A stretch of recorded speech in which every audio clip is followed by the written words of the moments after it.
Sister, we welcome you. May you please start by introducing yourself, telling us your name and where you're from, and the lady standing beside you.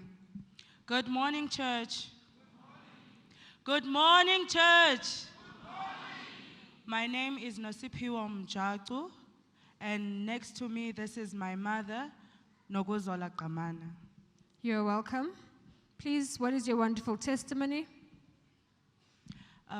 I came here today to glorify the Lord and to say thank you for the changes that I see in my life and what He's doing in my life. The first time I entered this church, it was in Peru. That time, it was like my mom was asking me to come and visit the church. I visited maybe 2 times, and then after that, I went back to my life. And after I came back on February, that's when I started now to say I'm in the church, I'm entering the church. And since then, I can say that my life has changed dramatically because I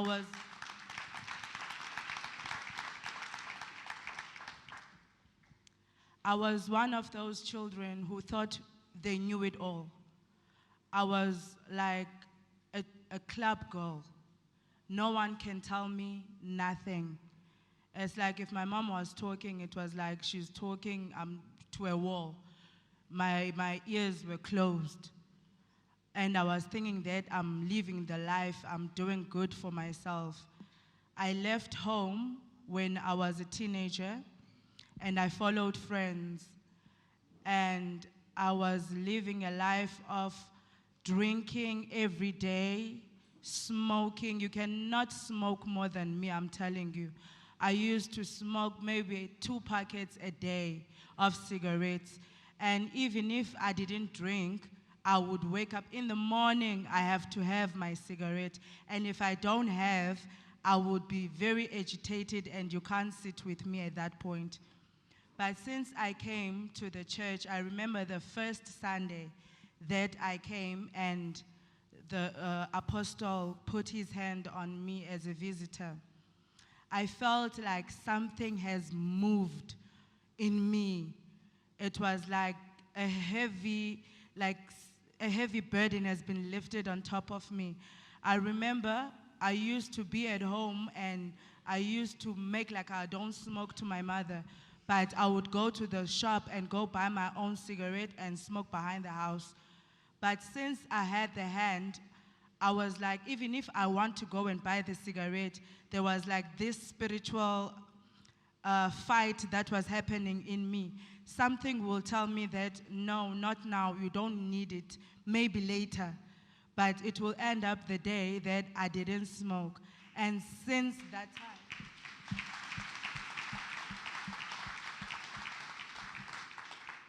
And for how long have you been clubbing? Have you been drinking and you've been smoking? I was drinking and smoking at that point. But since I came to the church, everything has subsided. For how long have you been doing this? I've been doing this since I was 17, you can say. That's when I started. It started small by us buying like 20 rand drinks with friends, yes. And when you started, was it you alone or was it influential through friends? It was with friends. I didn't do it alone, it was with friends.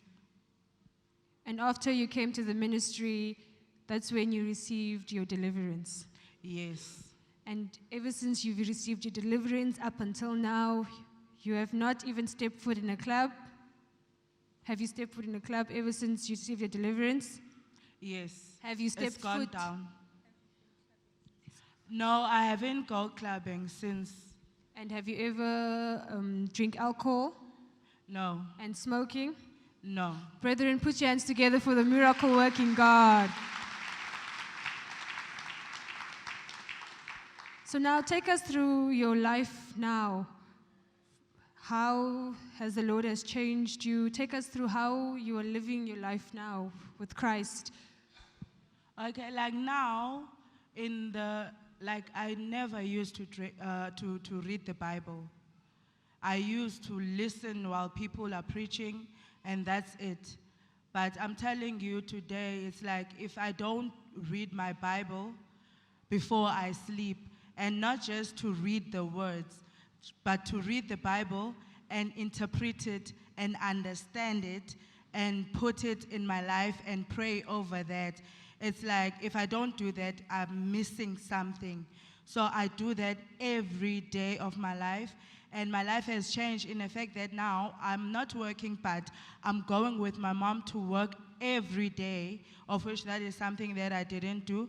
And on top of that, since I've been doing that, I had a car accident in 2010. That's when I broke my glasses. So since then, I didn't have glasses, but I entered the church on February. And on March, the boss of my mother bought for me the glasses that I'm wearing today.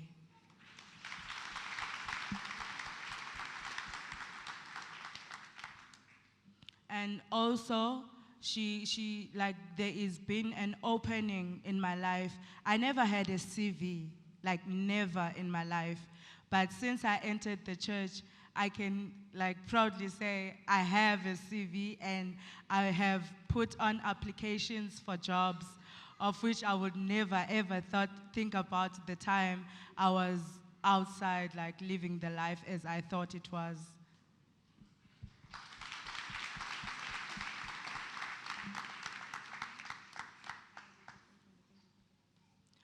And in my mind now, before that, I used to like think about what am I gonna drink today? Like, what is the plan today for me to get a drink or for me to get a cigarette? I never thought of my life like career-wise or education-wise and everything like that. But since I came to the church, I can say today my life has changed, because now I am thinking about getting a job, about looking after my family, my kids, and education, you know, to be someone better for my younger generation, you understand, so that they can learn something from me, to become a role model.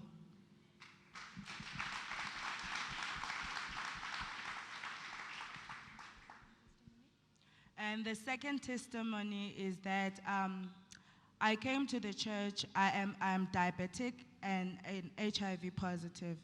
And the time I was coming here to the church, I used to use the medicine for diabetes, but it was not doing nothing for me. I would inject myself, but it will be like I never did nothing. And I used to be in hospital, admitted in hospital with drips and pipes and everything, almost every 2 months since I was diagnosed with diabetes. But since I entered the church, I haven't been in hospital till today. That is not enough. Put your hands together for the miracle working God.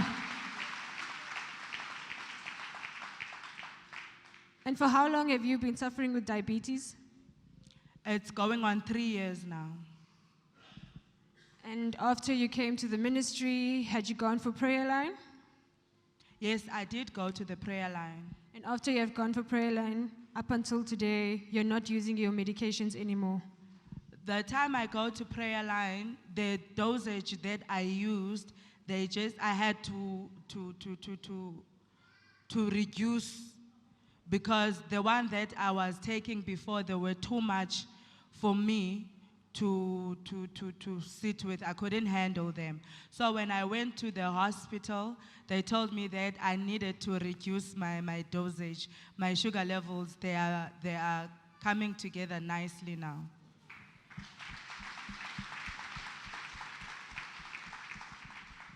And now I would just like to hear 2 words from your mom. Mama, we welcome you. May you please introduce yourself? Good morning, church. My name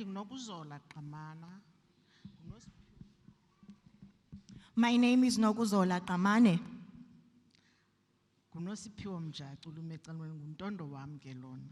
Next to me is my daughter Nosipiwo Mjaco. Tize ngemibongo andizanga ngetestimony mna ndizobulela amandla kaThixo because bekuthiwe masicele kuqala ndicelile uThixo wandenzela wazibonakalisa uba ukhona ecaleni kwam. I am here to thank the God Almighty. The God Almighty has been good to me. He showed me every step of the way that He was there with me. When I was in the storm and in the valley, He was right there with me. Ndiyambulela uThixo namhlanje banami ndizifumanise ndingumzali phakathi kwabanye abazali.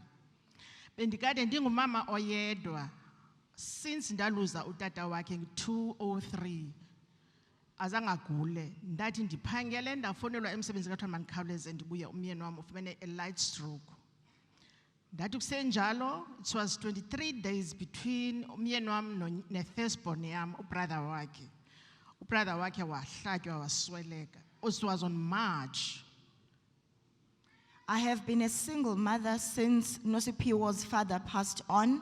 I have been handling my children all on my own. 23 days after my husband passed away, I then lost Nosipiwe's brother who was stabbed. Ususela ngoko ke ndaba ngumama oyedwa kuba ndinamantombazana amabini ukhona usista wakhe naye udla ngokuza apha ecaweni balapha esithubeni ekubeni bebelapha esithubeni besenza yonke into yenziwa ngabantwana at that age ndahlala ndingulo mama ndinguye kodwa ndanelathemba ngenye imini uThixo nami usezandibuyisela izinto zam. My children gave me a tough time. I have 2 daughters now, and they gave me a tough time. They did not listen to me. They were doing as they pleased, but I had hope and faith that God will help me. Ekukhaleni kwam ndeza apha enkonzweni phofu kwayinkonzo lena ndathanda ukubukela iTV uTB Joshua ndidla ngokuthi ngutamkhulu. Ndithanda umbukela ndihleli ndindodwa endlini ndilila ndithandaza ndisenza yonke into eyenziwayo ngumuntu ongumama ndimcela uThixo ndibuze kuThixo ndenze ntoni mna ukuba ngabana ndonile phambi kobuso bakho ndicela undohlwaye ngendlela efanelekileyo ukuba ngabana ntothi undibuyisela abantwana bam ndingangumama onothando endingabuya ndikuqelele endlini yakho. During this turmoil in my life, I used to watch TB Joshua, Emmanuel TV. I would pray all the time and ask God to forgive me for whatever it is that I have done that I am not aware of. I asked God to help me with my children, and all the time I would pray. Kodwa ke ngokumthemba uThixo wazibonakalisa amandla akhe kum ndamthemba nangaphezulu babe ndikade ndimthemba because bendidla ngozibuza ndithi I know what I'm supposed to do. Funeka ndibuyele endlini kaSomandla kuba nguye yedwa ondaziyo andaziwa nangumzali owayendizele ndimndodwa ozaziyo plus noThixo wam. I knew exactly what was expected of me. I knew that God wanted me to come back to Him because nobody knows me better than my God. I then had to come back to God and seek forgiveness from Him and help me as well with my children. Kodwa ke ndiyabulela namhlanje. I remember upastor ngenye imini wayeshumayela ethetha ngomntana oappointiweyo ukuba ngababa na wena uappointiwe zonke izinto zakho azizuba lula njengezabanye kwabanjalo ke nakum kodwa ke ndinalathemba ngenye imini uThixo usezanibonakalisa nalapha kum. During all these challenges in my life, I remembered Apostle's words, whereby he said that if you follow Jesus, nothing will be easy for you because this journey is not easy. It's not easy. I then remained praying. I stayed praying. I decided to depend on God and seek His help. Kodwa ke ngemfefe kaThixo ngoFebruary upastor wathi xa biza ontondo wathi makuthandazelwe iLASPONS. Ndandingomnye wabazali ababeme pha ezantsi bezithandazela ndimbuza uThixo ndenze ntoni ndibe ndilibiza igama kaNosiphiwe because ngoyena umncinci kodwa usestratweni ndizibuza isono sam kuThixo ngaba ndenze ntoni na. It was on the 24th of February Kwenzeka nge-25 of February ndiphangela. Ndathi xa ndiseteksi rank ndizohlika ebhasini uba ndisebenza eKirstenbosch. Ndathi xa ndiseteksini ndibone nguNosiphiwo mani lona. Bathi abanye abafazi endiphangela ba, hayi mama kaNosiphiwo nguNosiphiwo. Aze eteksini, umama khani mbone na, ndibe nomsindo, ndingafuni umjonga. Kuba ndiyacapha because andandi nomamakazi lesithubeni. Bambiza bathi Nosiphiwo nanku mamakho.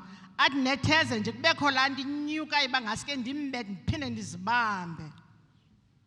In February this year, Apostle prayed for all the lastborns. And as the Apostle was praying for all the lastborns, I was praying for my daughter as well. And I was asking God to bring back my daughter to me. A week after that, Nospiwa showed up at my workplace in Kirstenbosch. When I saw her, I was so angry and upset. I wanted to beat her, but then something said to me, don't. Kodwa ke ndiyambulela uThixo. Ndahamba naye ndaphangela naye ndafika ndathatha yonke impahla wayeyinxibile kuba yayinevumba engakwazi umelana nayo. Ndayithatha ndayihlamba emsebenzini ematshinini ndayihlamba ndabuya nazo ziklini.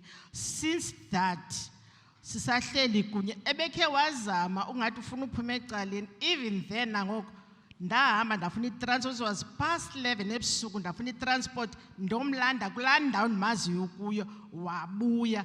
Till ke ngosisahleli kunye ndambulela uThixo.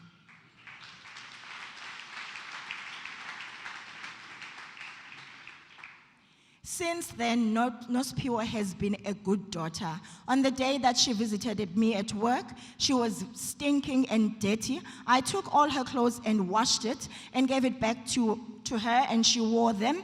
And ever since then, she has been a good daughter. She tried again to be a naughty girl, but then I went to fetch her where she was because I knew exactly where she was. I went to fetch her, but since then, she's been good.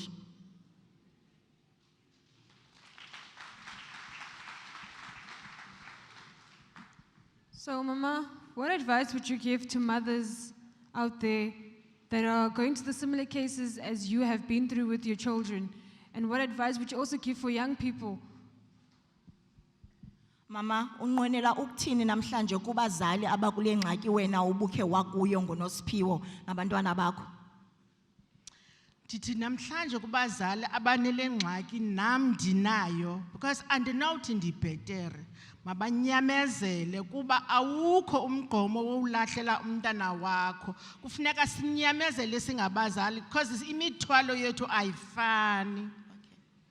I would like to tell all the parents who are going through the similar problem that I have, I would like to tell them to persevere.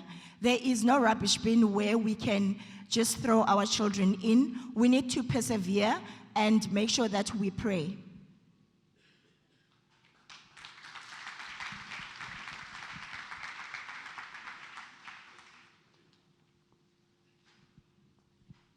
We're seeing that you're carrying some medications with you. Would you please take us through how you were using the medications?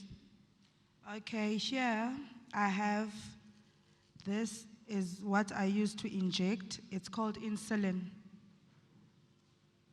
So insulin, you use it when your sugar levels are high. And I use this twice a day. In the morning, I have to inject. And before also I sleep, I have to inject every day. And these are the syringes that I use. Please do not inject yourself. Injection that I used to use. And here is the creams that I use when the sugar was high. I used to get like infection. So every time, wherever I go, I have to be ready so that I can put the creams on my private part so that it doesn't get sore or anything like that for the infection. But now I don't use any of those anymore.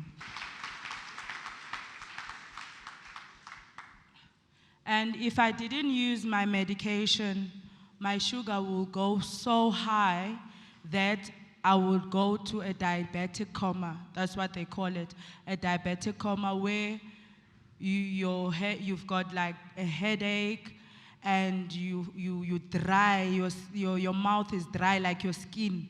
Even if you drink water, it's like you're not doing anything, and your blood pressure is up, your heart is working twice the time that is supposed to work. And when you go to the hospital, they have to detox you and put for you drips all over your body, and they have to inject you with all kinds of medicine so that you can be stabilized. And when you are there, it's like close, you are in trauma. They put you in trauma. When you are in trauma, it's like you have to be looked after every moment, because anything can happen to you at that present time. And how did this affect your daily life? It's not easy, because whatever you're eating, you have to count. You think maybe you're not supposed to eat sugary stuff, or you're not supposed to eat sweets or all that stuff, but there is also food that gets stored as sugar in your body.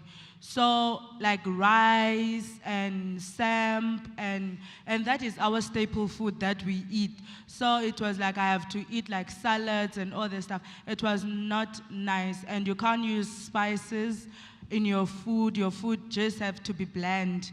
It was not very nice. But now I eat everything that I want to eat.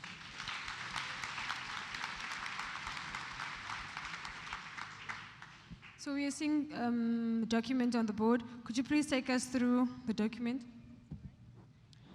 Okay, on the board, this is the receipt of the glasses that I have, of which the boss for my mom bought.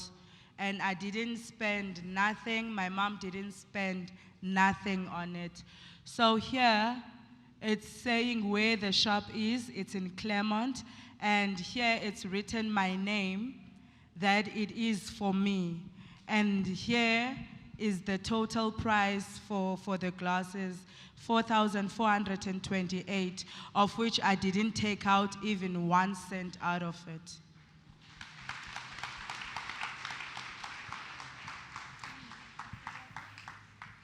Now, just to demonstrate to the viewers that you're completely healed, would you please take one sweet and put it in your mouth and tell us how you're feeling?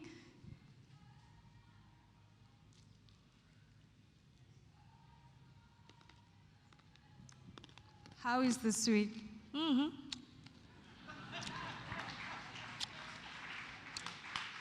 I can even crunch it now. Before I used to just put it in my mouth and then take it out just for the taste of it. Now I'm like eating it, yeah. That's good. It feels so good. So you couldn't eat even sweets before? Only when it's low. Like when it gets so low and I'm not at home to eat something. That's the only time you can only take a sweet, and maybe half a sweet, just to put your sugar levels together, yeah. Now I eat it. And you enjoyed it, correct? And I'm enjoying it. Thank you very much.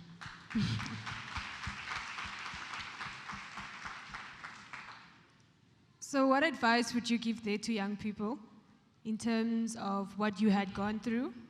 And what advice would you give for those that are waiting for their breakthrough, their deliverance, and their healing today? My advice would be this to youth. We all think that we know everything. We all think that we are better than our parents. We all think that the way that we think is the best way. But although it's not easy, you need to listen to your parents, because they've been there before you. They've walked the way before you. Come closer to God. Be closer to God. Let God lead your life. And you know, as human beings, we've got two voices in our heads. You have that small voice that is at the background, and you have that harsh voice that is making you to do something like now you don't think about anything else, I advise you to listen to that small voice. If something it makes you feel guilty before you do it, you must know it's wrong. Don't do it. Listen to your parents and be closer to God. Amen.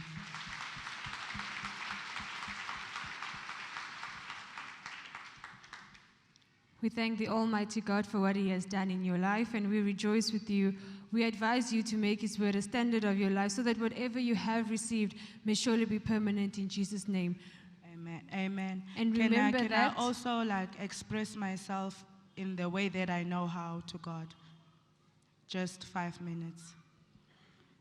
You are holy,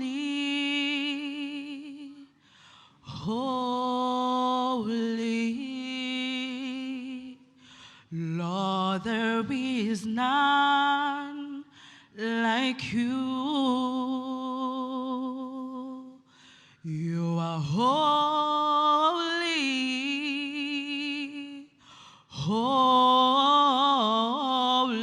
holy, glory to you alone.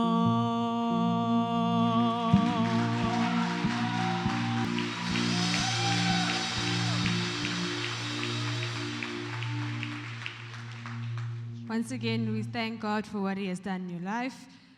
Be advised that behind your decision lies your blessing. The greatest blessing that the Lord has given unto you today is the salvation of your soul. Amen.